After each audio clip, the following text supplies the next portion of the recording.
Sarah Williams was driving home after a long day of teaching music at Lincoln High School. The sun was setting, painting the sky in shades of orange and purple. She had spent extra hours helping students prepare for their upcoming spring concert. The clock on her dashboard showed 6:45 p.m. as she carefully navigated her blue Honda Civic through the quiet streets of Riverside County. Unknown to Sarah, Officer James Morrison was parked in his patrol car near the intersection of Maple and Oak Street. He had been having a particularly frustrating day after dealing with several difficult cases. As Sarah's car passed by, Morrison noticed her temporary inspection sticker, which was actually valid but partially obscured by a shadow. "Another one of these," Morrison muttered to himself, flicking on his patrol car's lights.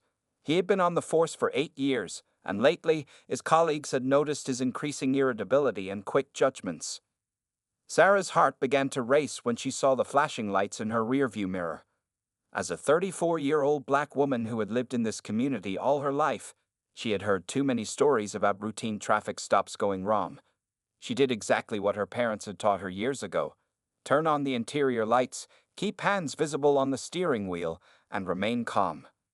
She pulled over into a well-lit parking lot of a small shopping center. A few evening shoppers were walking to and from the grocery store, and the local coffee shop was still open. Sarah considered this a small comfort. There were witnesses around. Officer Morrison stepped out of his patrol car, adjusting his body camera.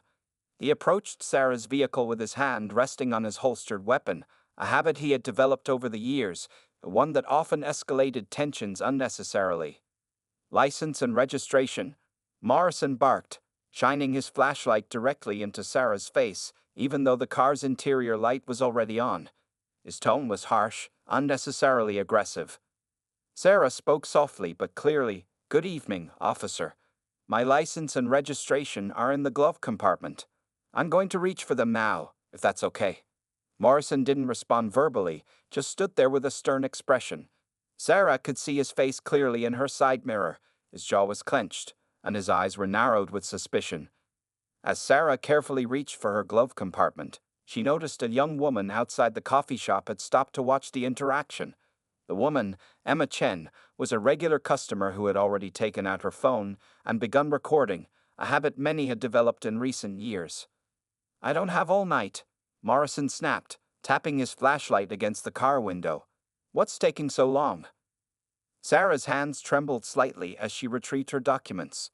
"Here you are, officer," she said, holding them out.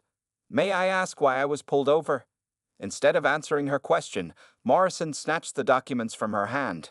He studied them with exaggerated scrutiny, shining his flashlight on each detail even though they were perfectly visible in the car's interior light. "Step out of the vehicle," Morrison demanded suddenly. "Officer, I don't understand. I provided my documents, and I'd like to know why I'm being asked to exit my car."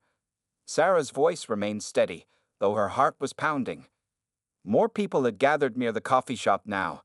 Emma Chen had been joined by 2 other bystanders, all with phones recording. The coffee shop's barista, Tom Martinez, had stepped outside to watch. "I said, step out of the vehicle." Morrison's voice rose sharply. His hand moved back to his holster, a movement that didn't go unnoticed by the growing crowd of onlookers. Sarah took a deep breath.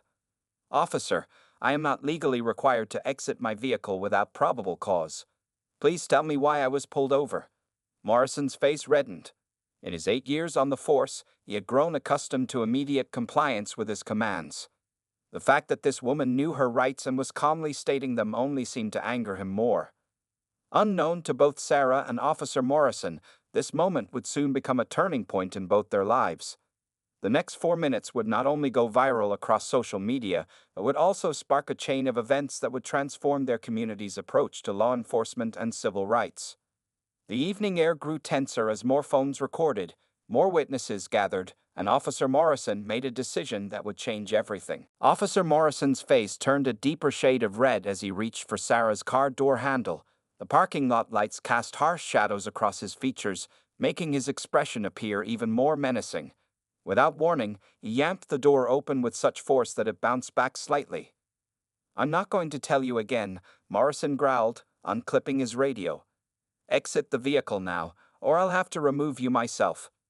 Sarah remained seated, her hands still visible on the steering wheel. Her years of teaching had taught her the importance of staying calm in tense situations. "Officer, I am respectfully asking you to call your supervisor. I have done nothing wrong." The crowd near the coffee shop had grown to about 15 people now. Emma Chen, still recording, had begun live streaming the incident on social media. Tom Martinez, the barista, had called the local news station, describing the scene as it unfolded. "That's it," Morrison declared. He reached into the car, grabbing Sarah's arm. The sudden contact made Sarah gasp, but she didn't resist. Morrison's grip was tight as he began pulling her from the vehicle. "Please stop. You're hurting me." Sarah's voice was clear and steady, even as Morrison dragged her out. Her phone fell from her lap, clattering to the pavement, its screen cracking on impact. From the crowd, someone shouted, "This isn't right." Another voice called out, "We're all recording this." Morrison seemed to be operating on autopilot, years of unchecked power clouding his judgment. He pulled Sarah away from her car, forcing her arms behind her back. Sarah winced but continued to speak calmly. "I am a teacher at Lincoln High School. I have no criminal record. There is no reason for this treatment," she stated loudly and clearly, making sure the recording bystanders could hear her words. Just then, a familiar voice cut through the tension. "Morrison, stand down." Sergeant Maria Rodriguez had arrived on the scene, responding to multiple calls from concerned citizens. She had been Morrison's supervisor for the past 3 years and had noticed his increasingly aggressive behavior. Morrison's grip on Sarah loosened slightly at the sound of his supervisor's voice. Sergeant Rodriguez approached quickly, her experienced eyes taking in the scene, the gathered crowd, the recording phones, Sarah's professional appearance, and Morrison's aggressive stance. "Release her immediately," Rodriguez commanded. Her tone left no room for argument. Morrison hesitated for a moment before letting go of Sarah's arms.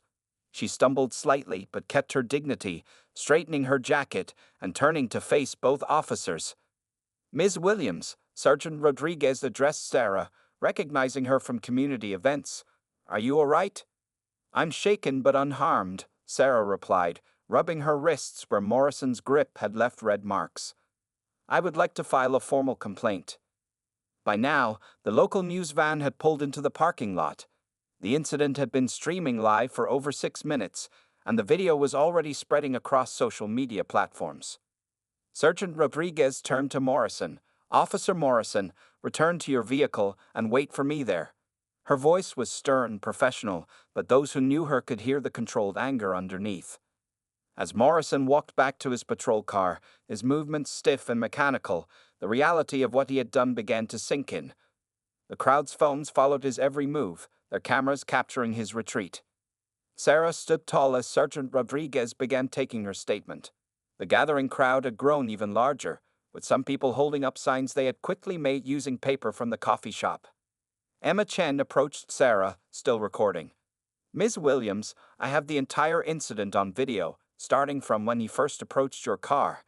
Would you like me to send it to you?" Sarah nodded gratefully. "Yes, please. And thank you, all of you, for being here and documenting this." As the evening news crew set up their equipment and Sergeant Rodriguez continued gathering statements from witnesses, no one realized that this incident would become a catalyst for change. The next few days would bring consequences that neither Sarah nor Officer Morrison could have anticipated. The video was already gaining thousands of views online, and in police headquarters, phones were beginning to ring.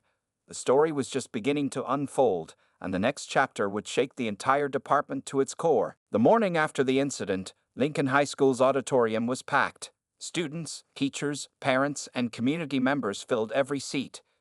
The video of Sarah Williams' encounter with Officer Morrison had reached over 2 million views overnight, and the school principal had called an emergency assembly. Sarah sat in the front row, surrounded by her music students. Her wrists still showed faint marks from Morrison's grip, but her posture remained dignified. She had spent a sleepless night reading thousands of supportive messages from current and former students. "Ms. Williams taught my daughter to play the violin." One parent stood up to speak. "She's been a pillar of this community for 12 years. This has to stop." Murmurs of agreement rippled through the crowd. Marcus Johnson, A senior in Sarah's advanced music class approached the microphone. His hands were shaking, but his voice was strong. Yesterday, my teacher was treated like a criminal for simply asking why she was pulled over. Today, we're going to show Officer Morrison and the entire police department what our community really stands for. The students had organized something special. As Marcus spoke, 50 students from Sarah's music classes stood up, holding their instruments. They began playing Amazing Grace, but with a powerful twist. They had arranged it to incorporate elements of civil rights anthems. Tears rolled down Sarah's cheeks as her students performed. The melody filled the auditorium, touching everyone present. Even the news crews, who had shown up to cover the aftermath of the viral video, lowered their cameras for a moment, captivated by the performance. Meanwhile, across town at the police station, Officer Morrison sat in Chief Thompson's office. The chief, a veteran officer with 30 years of service, had just finished watching the video for the 10th time. "Do you understand what you've done, Morrison?" Chief Thompson asked, his voice heavy with disappointment. "This isn't just about one traffic stop. This is about trust that takes years to build and seconds to destroy." Morrison stared at his hands, unable to meet his chief's eyes. The night's events played over and over in his mind. I let my emotions control me," he admitted quietly. "You're suspended without pay, effective immediately," Chief Thompson announced. "But that's just the beginning. The FBI Civil Rights Division has already contacted us. They want to review your past cases." Outside the police station, a peaceful gathering was forming. Students from Lincoln High, still holding their instruments, had walked from the school to the station. They were joined by teachers, parents, and community members. But this wasn't a violent protest, it was something different. Sarah Williams stood with her students as they set up their music stands right there on the sidewalk. They began playing again, their music floating through the windows of the police station. Officers inside stopped their work, moving to the windows to watch. Local businesses started bringing water and snacks to the musicians. Coffee shop owner Tom Martinez, who had witnessed the original incident, set up a free beverage station for the peaceful protesters. Inside the station, Morrison watched from a second-floor window. The music reached him, and for the first time, he saw Sarah Williams not as a subject to be controlled, but as a respected teacher surrounded by students who loved her enough to stand up for her this way. Sergeant Rodriguez entered the room where Morrison was watching. "Your body camera footage has been reviewed," she said. "But more concerning are the patterns we're seeing in your previous stops. Morrison, you need help." The music outside swelled as more students and community members joined in. What had started as a response to one incident was becoming something bigger, a movement for change, led not with anger or violence, but with music and unity. Reporter Emma Chen, who had recorded the original video, was now broadcasting live again. "What we're seeing here is remarkable," she reported. "A community responding to injustice not with rage, but with art and solidarity. The question now is, will this lead to real change in how our police department operates?" As the day continued, no one could have predicted what would happen next. The music playing outside the police station was about to reach ears far beyond their small community, and Officer Morrison's journey was about to take an unexpected turn. The sun began to set on the third day since the incident, but this story was far from over. The real transformation was just beginning. The next morning, Officer Morrison sat alone in his living room, staring at his laptop screen. His police badge lay on the coffee table, a reminder of his suspended status. The video of his confrontation with Sarah Williams played on repeat, but this time, something was different. After 3 sleepless nights, he was finally seeing it through new eyes. His teenage daughter, Rachel, came downstairs and paused at the bottom step. She had barely spoken to him since the incident. "Dad," she said quietly, "my friends at school know it was you in that video. They're asking me how I can live with a racist cop." Morrison felt his heart sink. He had always tried to be a hero in his daughter's eyes, but now he saw shame in them. Rachel had attended one of Sarah Williams' music workshops last summer. The realization hit him hard. The woman he had dragged from her car had once taught his own daughter. "I made a terrible mistake," Morrison whispered, more to himself than to Rachel. His daughter walked over and sat beside him. "Then fix it, Dad," she said simply. Across town, Sarah Williams was meeting with civil rights attorney Marcus Chen, Emma Chen's father. The small law office was filled with supporters, including Sergeant Rodriguez, who had taken personal leave to help with the case. The department wants to settle quietly, Marcus explained, showing Sarah the offer letter. But this isn't just about money. This is about changing the system. Sarah nodded, looking at the photographs of her bruised wrists. I don't want Officer Morrison's badge, she said, surprising everyone in the room. I want transformation, real change. Just then, Sergeant Rodriguez's phone buzzed. She read the message and looked up, stunned. Morrison just walked into the station. He's asking to speak with Internal Affairs. He wants to confess everything, not just about that night, but about all the times he let bias influence his actions. The news spread quickly through the community. Outside the police station, a small crowd gathered, including many of Sarah's students. They brought their instruments again, but this time they waited in silence. Inside the station, Morrison sat in the Internal Affairs office, his hands shaking as he filled out form after form. He documented every incident where he had let prejudice cloud his judgment, every time he had used excessive force, every stop that was based on bias rather than legitimate cause. I need help, he told the investigators, and I need to make this right. Hours passed as Morrison continued his confession. Outside, the crowd had grown larger. News vans lined the street, but the atmosphere was different now. There was an air of anticipation rather than anger. Sarah arrived at the station late that afternoon. She had received a message from Chief Thompson, asking if she would be willing to hear Morrison out. As she walked through the station doors, her students began to play softly. Not protest songs this time, but a gentle melody of hope. In a small conference room, Morrison and Sarah sat across from each other for the first time since the incident. Chief Thompson and Sergeant Rodriguez were present, along with Marcus Chen and a mediator. Ms. Williams, Morrison began, his voice breaking. I've spent 3 days watching that video, seeing myself become everything I once swore to fight against. My daughter helped me see what I had become. He paused, gathering his courage. I'm not asking for forgiveness. I'm asking for a chance to be part of the solution. Sarah studied the man before her. The aggressive officer from the video was gone, replaced by someone who looked tired, humbled, and genuinely remorseful. Officer Morrison, she replied carefully, forgiveness isn't given in a moment. It's earned through actions. Are you ready to do the real work? Morrison nodded, tears in his eyes. Yes, whatever it takes. Outside, the sun was setting. The music had stopped, and the crowd waited in silence. Nobody knew that inside that small conference room, something unprecedented was taking shape. A plan that would not only address one incident of bias, but would aim to transform an entire department's approach to community policing. As day turned to evening, both Sarah and Morrison knew that the hardest part of their journey was still ahead. The real test would be what happened next, and whether one moment of confrontation could truly lead to lasting change. 1 week after the conference room meeting, Sarah Williams stood before the city council. The chamber was packed, with people spilling out into the hallways. Officer Morrison sat in the back row, out of uniform, listening intently as Sarah addressed the council. I'm not here to demand punishment, Sarah began, her voice clear and steady. I'm here to propose a solution. She unveiled a detailed plan that she, Morrison, and a team of community leaders had worked on for the past week. The proposal was revolutionary, a new police community partnership program called Harmony in Blue. It would require officers to spend time teaching in schools, not as authority figures, but as mentors. In return, teachers and community leaders would conduct cultural sensitivity workshops for the police force. Officer Morrison and I will co-lead this program, Sarah announced, causing whispers to ripple through the crowd. Sometimes, the deepest change comes from the most unexpected partnerships.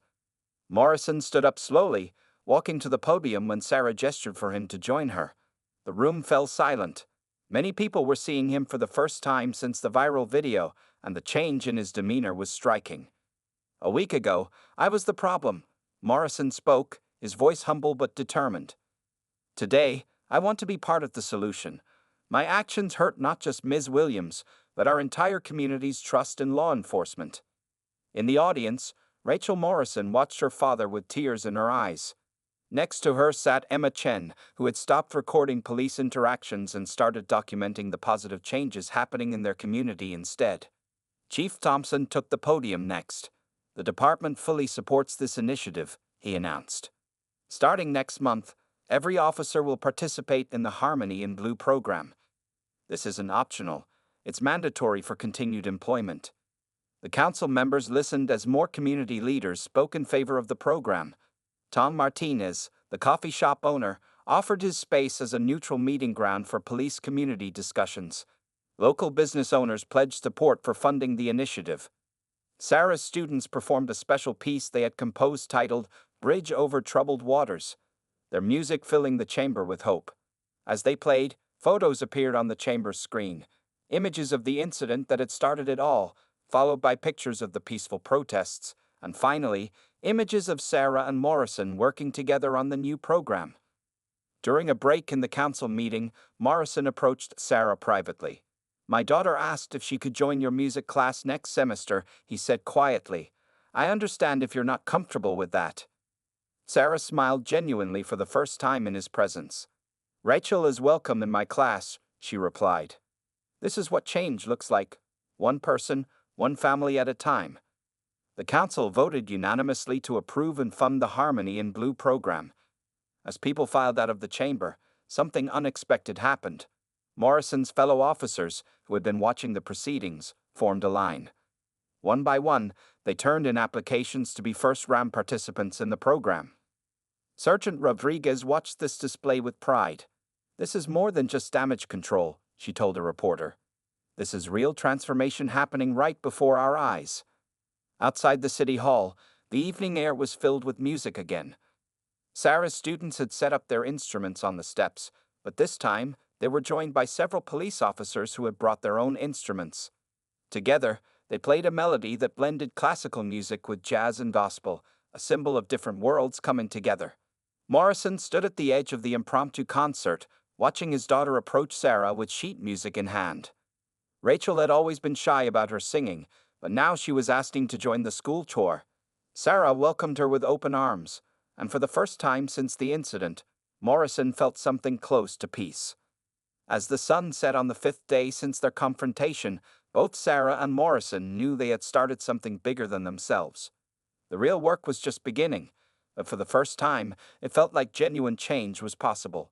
The music continued to play as darkness fell, a symphony of healing and hope echoing through the streets of their transformed community. 2 months into the Harmony in Blue program, Officer Morrison walked into Lincoln High School wearing civilian clothes.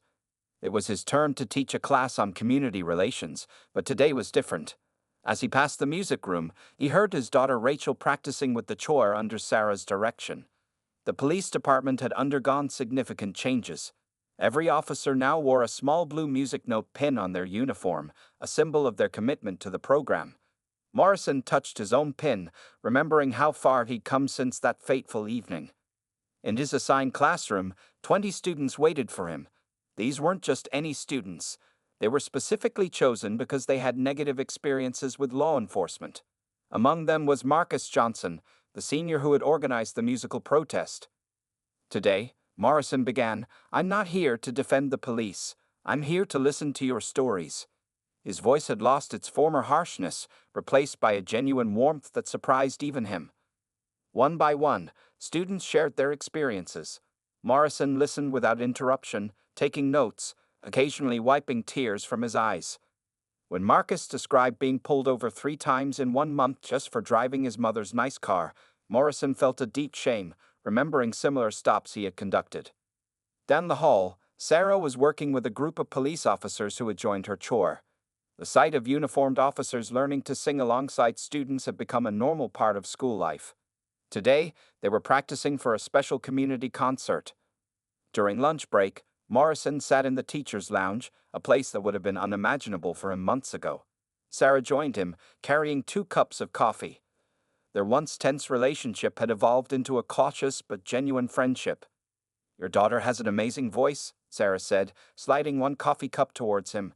"She's going to solo in next week's concert." Morrison smiled proudly. "Rachel told me you've helped her overcome her stage fright. I never knew she had it.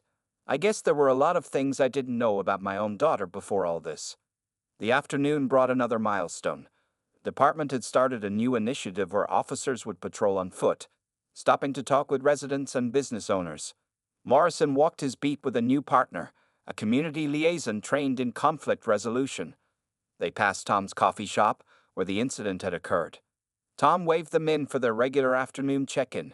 The shop had become a meeting point where officers and community members could have informal conversations over coffee. "Officer Morrison," Tom called out, "your usual?" The normalcy of this interaction, a small thing that would have seemed impossible 3 months ago, brought a lump to Morrison's throat. Later that afternoon, Morrison attended his mandatory therapy session. The department now required regular counseling for all officers to help them process their experiences and recognize their biases. Dr. Patricia Wan, the department's new psychologist, had become an essential part of the healing process. "Tell me about today," Dr. Wong said as Morrison settled into the familiar chair. "I heard my daughter sing today," Morrison replied, his voice thick with emotion. "Really heard her, maybe for the first time, and you know what, Doc? I finally understood what Ms. Williams meant about music being a bridge between people." As evening approached, Morrison attended the weekly police community feedback session. These meetings, once tense and confrontational, had evolved into productive dialogues. Today's topic was about reviewing body camera footage, not to assign blame, but to identify moments where situations could have been handled differently. The day ended with a surprise. Sarah had organized a small performance in the police station lobby. Officers ending their shifts found Rachel Morrison standing there with the chore, singing "Bridge Over Troubled Waters." Her voice, clear and strong, filled the space where tension had once ruled. Morrison stood at the back, watching his daughter shine. Sergeant Rodriguez appeared beside him, placing a supportive hand on his shoulder. "You've come a long way, James," she said softly. "We all have," he replied, watching as more officers gathered to listen, their faces reflecting the same hope he felt. The music echoed through the station, a reminder that change, while difficult, was possible. As Rachel's voice soared on the final notes, Morrison realized that this wasn't just about making amends anymore. It was about building something entirely new. 6 months after the incident, Sarah Williams and Officer Morrison stood together on a national stage. They had been invited to speak at a major law enforcement conference in Washington, D.C. The success of their Harmony in Blue program had caught the attention of police departments across the country. Sarah wore a blue dress with a silver music note pin, the same pin now worn by every officer in their department. Morrison, back in uniform for the first time in months, stood tall beside her, his badge polished but his eyes humble. "Change doesn't always come from grand gestures," Sarah began, addressing the packed auditorium of police chiefs and community leaders. "Sometimes it comes from admitting our mistakes and having the courage to learn from them." Morrison stepped forward to share his part. His voice, once harsh with authority, now carried the warmth of wisdom learned through humility. 6 months ago, I was a symbol of everything wrong with policing. Today, I stand before you not as a success story, but as proof that transformation is possible." In the audience, Rachel Morrison sat with her chore members. They had been flown in to perform at the conference, showcasing how music had become a tool for community healing. Chief Thompson sat nearby, beaming with pride as his department was recognized as a national model for police reform. Back home, their community had changed dramatically. Crime rates had dropped, not because of aggressive policing, but because of increased trust and cooperation between police and residents. The coffee shop where everything started had become an unofficial community center, hosting weekly meetings between officers and citizens. During a break in the conference, Morrison received an unexpected message. The FBI Civil Rights Division, which had been investigating his past cases, wanted to meet with him. But instead of fear, Morrison felt ready to face whatever consequences remained. "I'll go with you," Sarah offered, surprising both herself and Morrison. "We're in this together now." The FBI meeting revealed something extraordinary. Other officers across the country, inspired by Morrison's honesty about his past mistakes, had begun coming forward to address their own biases. A movement was starting, and it had begun with that one viral video. Later that evening, Rachel performed with the chore at the conference's closing ceremony. As she sang, photos and videos played on the giant screen behind her, images of their community's transformation. There were pictures of police officers teaching in classrooms, students riding along in patrol cars to learn about police work, and community members working together at town halls. Morrison watched his daughter sing, remembering how she had once been ashamed of him. Now she spoke proudly about her father's role in changing their community. Sarah stood beside him, conducting the choir with graceful movements that seemed to weave everyone in the room together. After the performance, police chiefs from major cities approached them. They wanted to know how to implement similar programs in their communities.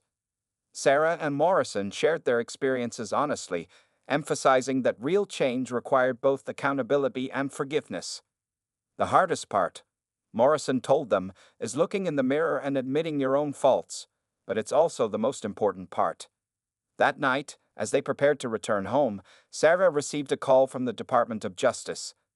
They wanted to use the Harmony in Blue program as a template for national police reform. What had started as a response to a crisis was becoming a blueprint for change across the country. On the flight home, Morrison sat next to his daughter, who was reading sheet music for an upcoming performance. Sarah sat across the aisle, working on plans to expand their program. The three of them, teacher, officer, and student, had become an unlikely but powerful symbol of community healing.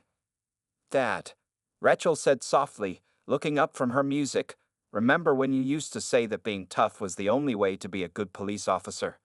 Morrison nodded, remembering his old mindset with a mixture of shame and gratitude for how far he'd come. "I think you're a better officer now than you ever were then," Rachel continued, squeezing his hand. Sarah overheard the conversation and smiled. The next phase of their journey was about to begin, and she knew that their story would inspire others to believe in the possibility of real change. As their plane descended toward home, the setting sun painted the sky in brilliant colors, much like it had on that fateful evening 6 months ago.